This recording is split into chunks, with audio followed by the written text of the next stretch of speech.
தனக்கு வீடு ஒதுக்கீடு செய்த தமிழ்நாடு முதலமைச்சருக்கு மேட்டுப்பாளையத்தை சேர்ந்த மாற்றுத்திறனாளி கவிஞர் யாழினி நிகழ்ச்சியுடன் நன்றி தெரிவித்துள்ளார். கோவை மாவட்டம் மேட்டுப்பாளையம் அருகே சிறுமுகையில் வசிப்பவர் கவிஞர் யாழினி. 8 வயதில் முடக்குவாதத்தால் பாதிக்கப்பட்ட இவர் மலைப்பகுதியில் குடியிருக்க முடியாத நிலையில் கோத்தகிரியிலிருந்து சிறுமுகைக்கு வந்துள்ளார். தந்தை இறந்த நிலையில் தாயுடன் வாடகை வீட்டில் வசித்து வந்தார். இந்நிலையில் முடக்குவாதத்தால் பாதிக்கப்பட்டாலும் முடங்கி போய்விடாமல் கவிதை தொகுப்புகளை எழுதி புத்தகமாக வெளியிட்டுள்ளார்.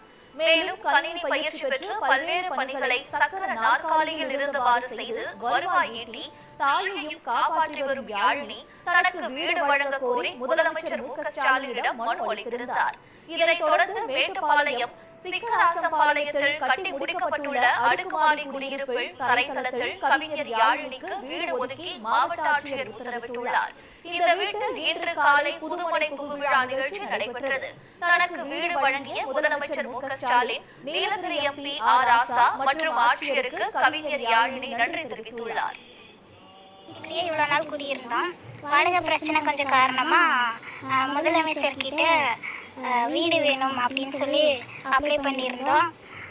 அதை பார்த்துட்டு சார் வந்து எம்பி சார் வந்து பார்த்துட்டு அந்த மனுவுக்கு ஆக்ஷன் எடுக்கிறேன் அப்படின்னு சொல்லியிருந்தாரு. அது மாதிரி எல்லாம் எடுத்து இப்போ வந்து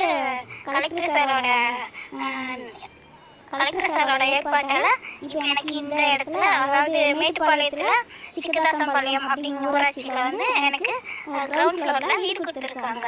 எலெக்ஷன் கேம்பெயினிங் அப்போ வந்து சட்டமன்ற எலெக்ஷன் கேம்பெயினிங் அப்போ யாழினி வந்து முதலமைச்சர் ஸ்டாலின் அவர்களுக்கு வந்து இன்ட்ரடியூஸ் ஆனாப்பில் மேட்டுப்பாளையம் வந்திருந்தப்ப அப்போ வச்ச கோரிக்கை தான் இது.